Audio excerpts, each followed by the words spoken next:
నమస్కారం సిక్కులు హృదయ స్పందన న్యూస్ కు స్వాగతం. నేను మేలికితారెడ్డి. ముందుగా ఈ రోజు వార్తల్లోని విశేషాలు ఇలా ఉన్నాయి. గార మండలం సతివాడలోని ట్రాన్స్ వరల్డ్ గార్నెట్ పరిశ్రమను మైనింగ్ విజిలెన్స్ అధికారులతో కలిసి ఎమ్మెల్యే గొండు శంకర్ మంగళవారం సందర్శించారు. 7 సంవత్సరాలుగా మూతపడిన పరిశ్రమలో నిల్వ ఉన్న ముడిసరుకు ఇల్మెనైట్, రుటైల్ ఇసుక చోరీకి గురవుతున్న నేపథ్యంలో ఆయా నిల్వలను పరిశీలించారు. అదేవిధంగా సముద్ర తీరం నుండి కూడా పెద్ద ఎత్తున ఇసుకను తరలిస్తున్నట్లు సమాచారం మేరకు ఆయా ప్రాంతాలను పర్యటించి పరిశీలించారు. ఈ సందర్భంగా శంకర్ మాట్లాడుతూ గత ప్రభుత్వం హయాంలో సహజ వనరులు భారీగా దోపిడీ అయిందని ఆరోపించారు. 7 ఏళ్లుగా మూతపడిన గార్నెట్ పరిశ్రమలో కూడా ఇసుక, ముడిసరుకులు కూడా దొంగతనానికి గురయ్యాయని, ఇకపై ఇటువంటి చర్యలకు అవకాశం ఉండదని అన్నారు. పరిశ్రమలో ఇసుక, ముడిసరుకు చోరీకి గురైన విషయాన్ని కలెక్టర్ దృష్టిలో పెట్టి చర్యలకు ఆదేశిస్తామని అన్నారు. ఇసుకాసురులపై ఉక్కుపాదం మోపుదామని హెచ్చరించారు. ఉచిత ఇసుక విధానాన్ని పారదర్శకంగా అమలు చేస్తామని చెప్పారు. ఈ పరిశీలనలో మైనింగ్ శాఖ, డీడీ, విజిలెన్స్, ఆర్ఐ, టీడీపీ నాయకులు పాల్గొన్నారు. కూటమి ప్రభుత్వం వచ్చాక నిత్యావసర సరుకుల ధరలను తగ్గించే క్రమంలో భాగంగా చర్యలకు ఉపక్రమించింది. అందులో భాగంగా మార్కెట్లో 180 రూపాయలకు కేజీ కందిపప్పు విక్రయిస్తుండగా రైతు బజార్లో ప్రభుత్వం సబ్సిడీ ద్వారా కేజీ 160 రూపాయలకు ఇస్తున్నట్లు శ్రీకాకుళం డిఎస్ఓ శాంతిశ్రీ ఒక ప్రకటనలో తెలిపారు.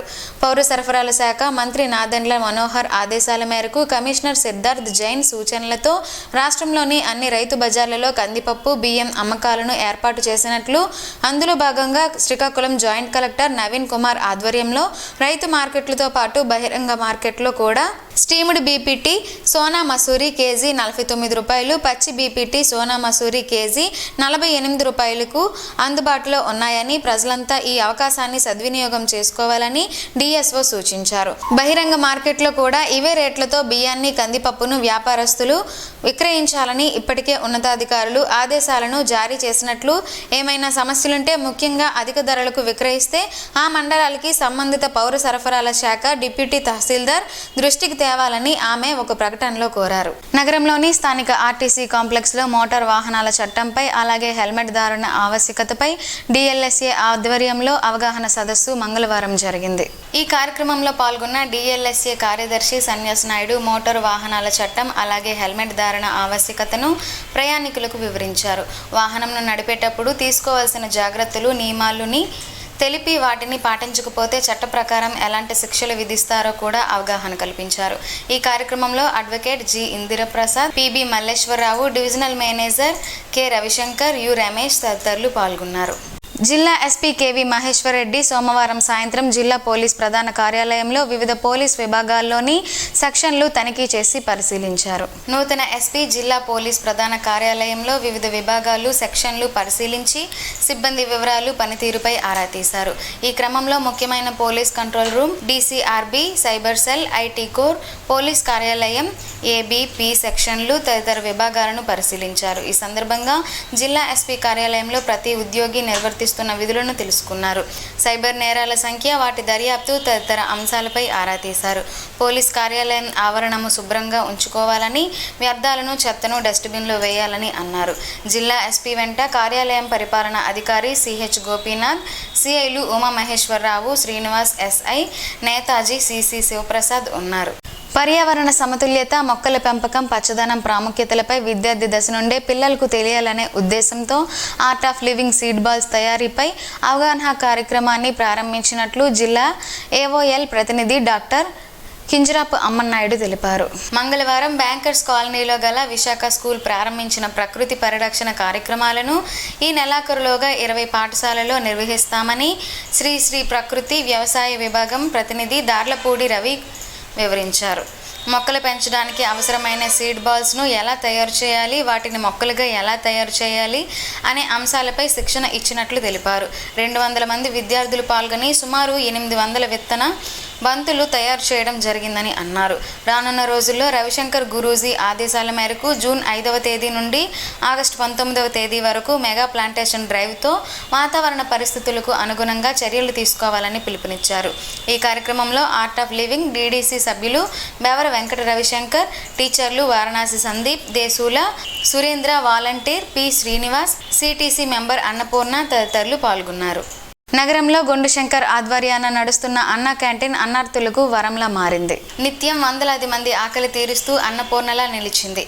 నగరంలోని 7 రోడ్ల కూడలి, పాత బస్టాండ్ ప్రాంతాల్లో గత 453 రోజులుగా గొండు శంకర్ ఆధ్వర్యంలో నిర్వహిస్తున్న అన్న క్యాంటీన్ నిరంతరాయంగా కొనసాగుతుంది. నగరంలోని పేదలు, అనాథులు, అన్నార్థులు, యాచకులకు సమయానికి కడుపు నిండా ఆహారాన్ని అందిస్తుంది. గొండు శంకర్ లక్ష్యానికి అనుగుణంగా సిబ్బంది సైతం కృషి చేస్తూ అడిగిన వారికి లేదనకుండా ఆహారాన్ని అందిస్తూ ఆకలి బాధ లేకుండా చూస్తూ అందరి మన్ననలు పొందుతున్నారు. ఖర్చుకు వెనకాడకుండా గొండు శంకర్ అన్న క్యాంటీన్ నిర్వహణకు ముందుకు రాగా సిబ్బంది సైతం అందుకు అనుగుణంగానే పనిచేస్తూ అన్న క్యాంటీన్ను అన్నపూర్ణగా మార్చారు. నగర పంచాయతీని తలపిస్తున్న నగరాన్ని కార్పొరేషన్ స్థాయికి తగినట్టు రూపొందించేందుకు సమిష్టిగా కృషి చేద్దామని ఎమ్మెల్యే గొండు శంకర్ స్పష్టం చేశారు. పాలన మారిన విషయం స్పష్టమయ్యేలా ఫలితాలు తీసుకురావాలని అన్నారు. కార్పొరేషన్ అధికారులు, సచివాలయ సిబ్బంది పనితీరు మార్చుకోవాలని ఆయన సూచించారు. స్థానిక బాపూజీ కళామందిర్లో నగరపాలక సంస్థ అధికారులు, సచివాలయాల ఇన్ఛార్జీలు, టీడీపీ నాయకులతో ఎమ్మెల్యే శంకర్, కమిషనర్ చల్లా ఓబులేస్తో కలిసి మంగళవారం సమన్వయ సమావేశం నిర్వహించారు. ఈ సందర్భంగా ఆయన మాట్లాడుతూ శ్రీకాకుళం నగరం కార్పొరేషన్గా రూపాంతరం చెందినప్పటికీ ఆ స్థాయి అభివృద్ధి జరగలేదని ఆవేదన వ్యక్తం చేశారు. మౌలిక సదుపాయాలకు దూరంగా నగర పంచాయతీని తలపించే విధంగా నగరం ఉందని అన్నారు. కార్పొరేషన్లో సిబ్బంది కూడా మున్సిపాలిటీ స్థాయిలోనే ఉన్నారని, స్థాయికి సరిపడే సిబ్బందిని నియమించేందుకు కృషి చేస్తానని తెలిపారు. రాష్ట్రంలో పాలన మారిందని, అందుకు అనుగుణంగా సిబ్బంది పనితీరు మార్చుకోవాలని సుతిమెత్తంగా చెప్పారు. తాము కక్ష సాధింపు చర్యలకు పోమని, అధికారులు, సచివాలయ సిబ్బంది అపోహలు వీడనాడి విధులను సక్రమంగా నిర్వహించాలని అన్నారు. టీడీపీ నాయకులు, వార్డు ఇన్ఛార్జీలకు తగిన గౌరవం ఇవ్వాలని సూచించారు. సచివాలయ పరిధిలోని సమస్యలు అక్కడే పరిష్కారం అయ్యే విధంగా అడ్మిన్లు చర్యలు తీసుకోవాలని చెప్పారు. ఈ సమావేశంలో నగర అధ్యక్షుడు మాదారపు వెంకటేష్, విభూది సూరిబాబు, కరగాన భాస్కర్, రాము, జామి భీమశంకర్, పివి రమణ, కోటేశ్వరరావు, సింత సుధాకర్, బాబా పాల్గొన్నారు. పలాస కాశీబుగ్గలో ఏపీయూడబ్ల్యూజే శ్రీకాకుళం జిల్లా 31వ మహాసభ ఈ నెల 28వ తేదీన జరపాలని జిల్లా నాయకత్వం నిర్ణయించింది.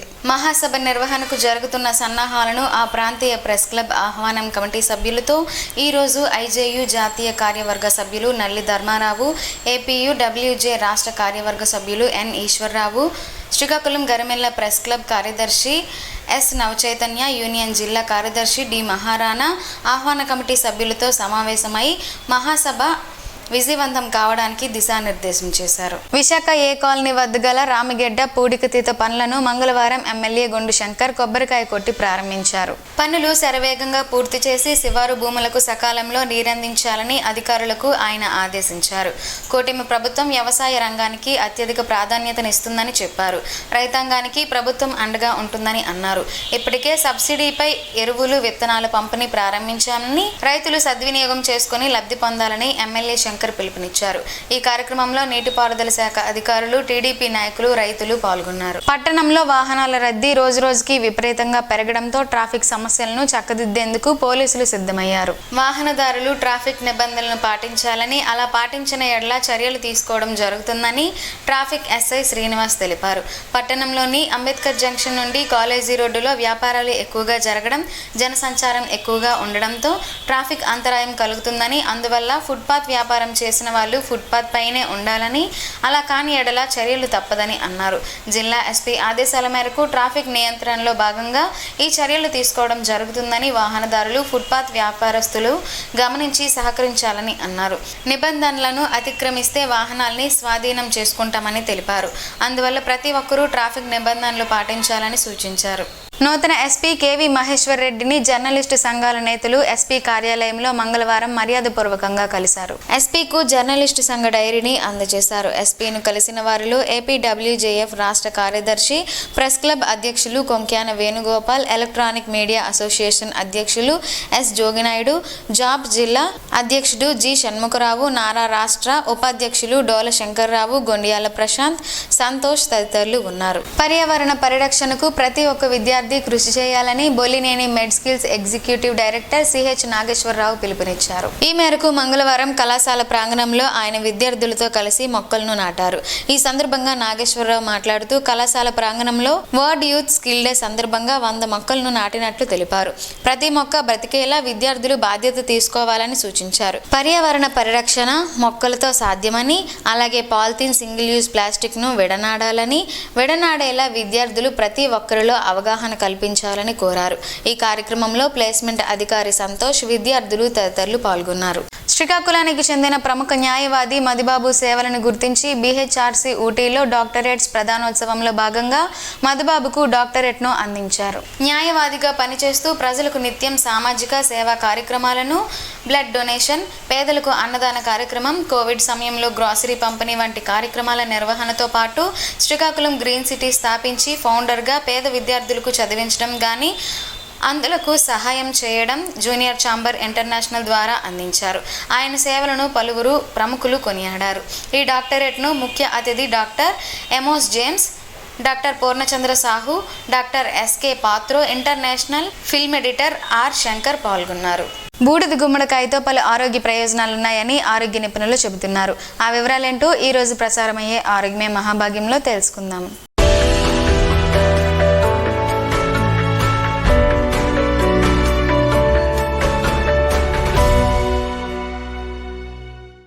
బూడిద గుమ్మడికాయను తినడానికి చాలామంది ఇష్టపడరు. కానీ బూడిద గుమ్మడికాయలో పోషకాలు ఎక్కువ, క్యాలరీలు తక్కువ. దీనిలో విటమిన్లు, ఖనిజాలు పుష్కలంగా ఉంటాయి.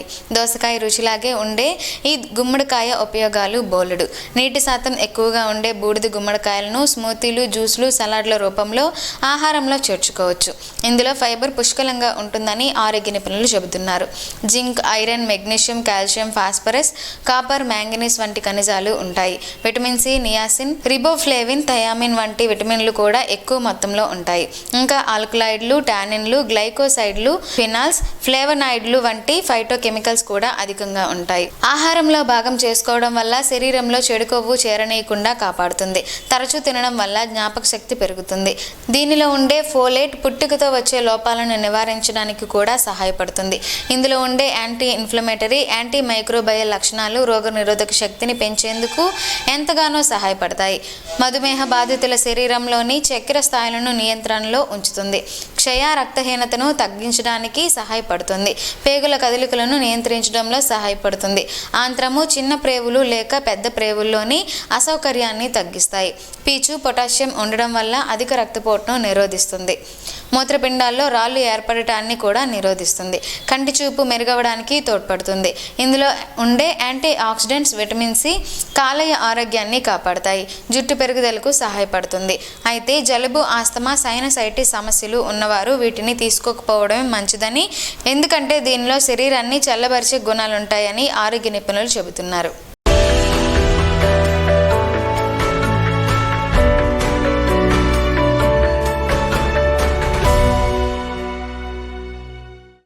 ఈ రోజు వార్తల్లో ఒక మంచి మాటను విందాం, ఆచరిద్దాం. సమాజ శ్రేయస్సును కాంక్షించే మహనీయుల మాటల్లోంచి ఈ రోజు. జీవనం గమనం గమ్యం. ఋషి చింతన. అండ ఉంటే కొండ బద్దలు కొట్టవచ్చు. విశ్వాసం ఉంటే కొండెక్కి తపస్సు చేయవచ్చు. హైందవ తత్వంలో అంతా పరమాత్మ సత్యమే కాని గురువుల నోట్లోనే అంతా అహమే. ఓం శ్రీ గాయత్ర్యై నమః. స్పందన ప్రేక్షకుల కోసం స్పందన న్యూస్ ఇప్పుడు యూట్యూబ్లో అందుబాటులో ఉంచడమైంది. SDV స్పేస్ స్పందన అని టైప్ చేసి వీక్షకులు తమ అనుకూల సమయంలో న్యూస్ని వీక్షించగలరు. ఇంతటితో ఈ వార్తలు సమాప్తం. తిరిగి మరలా ప్రసారం అయ్యే స్పందన న్యూస్లో కలుసుకుందాం. అంతవరకు సెలవు. నమస్కారం. మీ మాటే మా బాట.